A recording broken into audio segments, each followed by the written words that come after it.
Hello friends, welcome back to the channel. I hope आप सभी बहुत अच्छे से होंगे। तो जैसे कि आप सभी को पता है, रियांश की समर वेकेशन स्टार्ट हो गई है। सो आपने देखा भी होगा व्लॉग्स में, हम लास्ट वीकेंड में रियांश की बुआ के घर गए थे, जहाँ हमने बहुत सारी मस्ती की थी। सो वहाँ के से आने के बाद अब 3-4 दिन हो चुके हैं हमें। सो नेक्स्ट डे हम जा रहे हैं रियांश के दादा दादी के हाउस। तो वहाँ जाने के लिए पूरी तैयारियाँ शुरू हो गई हैं, ज़्यादा दिन का टूर है। सो अच्छे से पैकिंग भी करनी है, इसकी बुक्स भी जाएंगी साथ में, क्योंकि हॉलीडे होमवर्क भी करवाना है। तो आप यहाँ देख सकते हैं, हम नीचे आ गए हैं और इस तरह से सोसाइटी में ना कुछ काम चलता ही रहता है। सो अभी मैं इसको जैसे हेयर कट के लिए ले जा रही हूँ। तो यहाँ पे एक नया सलून भी खुला है सोसाइटी के पीछे की तरफ ही, फॉरएवर 20 करके। सो मैंने सोचा इसको नए सलून में लेके जाते हैं, देखते हैं किस तरह की सर्विस और कैसा रहता है वहाँ पे। तो हमारा ये दूसरी साइड से एंट्रेंस है, ये है सरीन वाली साइड की एंट्रेंस, जो काफ़ी ब्यूटीफुल लगती है मुझे। सो बस यहाँ रोड क्रॉस करके सामने वो सलून है, आपको दिख रहा होगा। सो मुझे ना हमेशा से रोड क्रॉस करना बहुत स्केरी लगता है। ऐसे बचपन में 1-2 इंसिडेंट मेरे साथ हो गए हैं, जिसमें मेरा स्कूटी और कार से हिट होते होते बची हूँ। तो मैं इसलिए थोड़ा डरती हूँ। बट जब आप एक मदर बन जाते हो ना, तो आप एक्स्ट्रा केयरफुल हो जाते हो। पर यहाँ पे ऐसा लग रहा है जैसे रियांश मुझे रोड क्रॉस कर रहा है, मैं उसे नहीं करवा रही हूँ। ये पता नहीं क्यों मेरा पापा बन जाता है सम टाइम। तो यहाँ हम सैलून पहुँच गए हैं और गर्मी थी, बहुत ज़्यादा नहीं थी। पर यहाँ पे आते ही रियांश भी बैठ गया है, और उसका फेस देखो, ऐसे बस फेसेस बनाता रहता है वो। और मुझे लगा कि मुझे भी हेयर कट करवा लेना चाहिए, काफ़ी टाइम हो गया था। तो यहाँ पे रियांश का हेयर कट मेरे से पहले स्टार्ट हो गया था। उसका लुक एट हिज फेस, कितना खुश है वो हमेशा से खुश होता है। वैसे हेयर कट करवाने में बहुत से बच्चे रोते भी हैं, बट इसका ऐसा ही रहता है, हमेशा से हैप्पी हैप्पी। तो यहाँ जब मुझे पता चला कि मेरी लेडी हेयर कट कर रही है, तो मैं थोड़ी सी नर्वस थी। मुझे कि पता नहीं कैसा हेयर कट करेंगे, क्योंकि मैंने हमेशा जेंट्स से ही करवाया है। तो ये फर्स्ट एक्सपीरियंस था। मुझे था मैं कहीं क्लाउन ना बन जाऊँ। और यहाँ रियाज का हेयर कट हो गया था, तो मेरा भी हेयर कट फाइनली हो गया था। नॉट दैट बैड, अच्छा ही था। और उसके बाद हेयर कट करवाने के बाद हम घर पहुंच गए थे। तो मुझे लगा कि एक मेरे पास फेशियल किट पड़ी हुई है, तो फेशियल भी कर ही लेते हैं। सो जैसे कि सबको पता है, 4 स्टेप रहते हैं फेशियल की। हिम्मत बिल्कुल भी नहीं थी, क्योंकि थकी पड़ी थी, तो इसमें भी मेहनत लगती ही है। सो यहाँ पे मैंने वो स्टार्ट कर दिया। सबसे पहले आप स्क्रबिंग करते हो, फिर एक सीरम लगाते हो, फिर एक क्रीम लगती है, उससे करते हो, फिर एंड में लगता है आपका फेस पैक। सो मेरे बहुत से काम मैं लास्ट डे के लिए छोड़ दिए थे, और ऐसा मैं बहुत बारी कर लेती हूँ, जो कि गलत बात है, मुझे पता है। इस चीज़ के लिए रियाज के वापस से डांट भी पड़ती है, सब कुछ लास्ट मोमेंट के लिए छोड़ती है, और फिर तू थक जाती है। बट मैंने कहा क्या करूँ अब, पर नेक्स्ट टाइम से ना ही करूँ, ऐसी चीज़ तो सही है। अब इस चीज़ को इम्प्रूव करूँगी, क्योंकि मुझे इससे बेनिफिट मिलेगा। और यहाँ पे रियांश बहुत बोर हो रहा था, क्योंकि मैं काम में बिज़ी थी, और पापा इसके अभी तक आए नहीं थे। उनका आज बाहर था डिनर, तो वो लेट ही आने थे। सो जो उन्होंने आके रियांश को एंटरटेन करना था, वो नहीं हो पाया वाला पार्ट आज। तो जो इनकी हेल्प मिल जाती है, मुझे नहीं हो पाई। और यहाँ पे मुझे अभी डिनर भी तैयार करना था, तो मैंने राजमा गैस पे रख दिए थे, और वो उबल चुके थे। अब मैं बस उनको तड़का लगाऊंगी। सो यहाँ पर मेरा फेशियल भी हो गया। लास्ट में रहती है फेस पैक की टर्न आती है, तो मैंने बस फेस पैक लगा लिया है।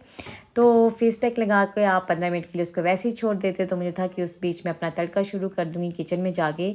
और किचन में जब गई, तो किचन थोड़ा फैला हुआ था, तो मैंने बस जाते ही वहाँ पे अपना ये काउंटर था, वो क्लीन करना शुरू कर दिया। और आप देख सकते हैं मैं किस तरह से यहाँ क्लीनिंग कर रही हूँ। और मैंने राजमा सुबह ही भिगो दिए थे, और मुझे था कि कल मैं चली जाऊँगी, तो रियाज के पापा के राजमा बहुत फेवरेट है, तो उनको बना के जाऊँ वो। बट उन्होंने कहा तुम्हें पता तो था कि मैं डिनर पे जाऊँगा। मैंने कहा ओह, कई बार दिमाग से निकल जाता है, तो मेरे वो दिमाग से निकल गया था। सो मैं कहा कोई नहीं, आप कल खा लेना। अब भिगोने डाल दिए, तो बनाने तो थे ही। तो यहाँ पे दिन की जो सब्ज़ी बनी थी, वो मैं डाल रही हूँ बाउल में। आप देख सकते हैं मेरा काउंटर क्लीन हो गया, और आज बीच में आके अपनी नौटंकी किए जा रहा था। और यहाँ पे काउंटर क्लीन करने के बाद अब मैंने तड़का लगाना स्टार्ट किया। सो यहाँ पे सबसे पहले मैंने अनियन कट किए हैं, और अनियन को मैंने सरसों के तेल में पकाना है इसको। तो यहाँ पे मैंने अनियन डाल दिए थे, उससे पहले मेथी और जीरा मैं डाल चुकी थी। सो मुझे था कि रियांश आके मुझे बोल रहा था मम्मा खेलो, आप बैक टू बैक काम कर रहे हो। मेरे साथ बिल्कुल भी नहीं खेल रहा, पापा भी नहीं आ रखे हैं। तो मुझे लगा ओके यार, खेल लेते हैं, बच्चा बोर हो रहा है। तो मैंने सिम आंच पे ही पकाने थे ये अनियन। सो जब तक वो ब्राउन होते, तो मैंने कहा चल क्रिकेट खेल लेती हूँ। उसने ऑप्शन भी कह दिया क्रिकेट का ही, देखो बैठने वाली गेम भी नहीं बोली। मैं पहले इतनी थकी थी, और मुझे और भगा भगा के थका रहा था। तो इस तरह से मैंने कहा 10 या 20 बॉल्स मैक्सिमम दूंगी, उसके बाद नहीं खेलूँगी, तो उसने बोला नहीं मैं आपको भी बॉलिंग करवाऊँगा। सो फाइनली उसकी बैटिंग ओवर हो गई थी। फिर उसने बोला मम्मा अब आपकी टर्न है, आप खेलोगे। पर मेरी हिम्मत नहीं थी खेलने की, पर उसने इंसिस्ट किया तो मुझे खेलना ही पड़ा। पर वो बॉलिंग इतनी डेंजरस कर रहा था, मैंने कहा नहीं। 2-3 बॉल के बाद मैंने क्विट कर दिया कि नहीं अब मुझे नहीं खेलना है, अब जो तुझे जो खेलना है खुद से खेल, मेरा हो गया है। सो बस यहाँ पे मेरे जो तड़का रखा था गैस पे वो भी मेरा ब्राउन हो चुका था। सो फाइनली मैं किचन की तरफ गई और वहाँ पे वो हो चुका था, और मैंने जो मसाले डलते और लाइक आपका धनिया पाउडर और आपकी मिर्च वो डाली। उसके बाद मैंने पहले से ही कद्दूकस करके रखे थे टमाटो, तो वो डाल दिए हैं। और जब बहुत ज़्यादा क्वांटिटी में बनने होते राजमा तो मैं ब्लेंड कर देती हूँ, अदरवाइज़ मैं कद्दूकस ही करती हूँ इनको टमाटर को। सो यहाँ मेरे राजमा का तड़का भी तैयार हो गया था फाइनली, और राजमा बनने के बाद बस मुझे चावल चढ़ाने थे। उसके बाद बस इस वक्त अराउंड 8:20 हो रहे थे, तो बस डिनर का टाइम हो ही गया था। तो बस जैसे ही चावल बनने थे तो हमने डिनर करना था। तो आप देख सकते हैं राजमा बन चुके हैं, और बस हल्के से मैं इनको बॉईल कर रही हूँ। उसके बाद बस जैसे ही बॉईल हो जाएंगे मैं चावल रख दूँगी। तो बस उसके बाद मुझे अभी पैकिंग करनी है। कपड़े मैंने निकाल के रख दिए थे बेड पे, उनको बस डालना है बैग में। वो भी बहुत बड़ी परेशानी ही है, मुझे पैकिंग करना बिल्कुल अच्छा नहीं लगता है। उफ बहुत ख़ासकर जब बहुत दिनों के लिए करनी हो पैकिंग, तो ऐसे दिमाग पहले ही सोच के मेरा थक जाता है कि कितना कुछ लेके जाना है, वही सोच में ही थक जाता है। सो ये यहाँ मैंने जैसे बताया आपको कपड़े निकाल के रख दिए थे। तो यहाँ मैं सबसे पहले रियांश का बैग पैक कर रही हूँ, जिसमें मैंने हिमाचल जा रहे तो हिमाचल में अगर बारिश हो जाए तो मौसम एकदम से ठंडा भी हो जाता है, तो वूलन्स भी कैरी करने ही थे। तो यहाँ पे जो बाज़ार के कपड़े थे वो एक साइड रख दिए थे, जो घर के कपड़े थे वो मैंने एक साइड रख दिए थे। तो रियांश के कपड़े बहुत ज़्यादा हो जाते हैं क्योंकि बच्चे कपड़े बहुत जल्दी गंदे भी कर देते हैं।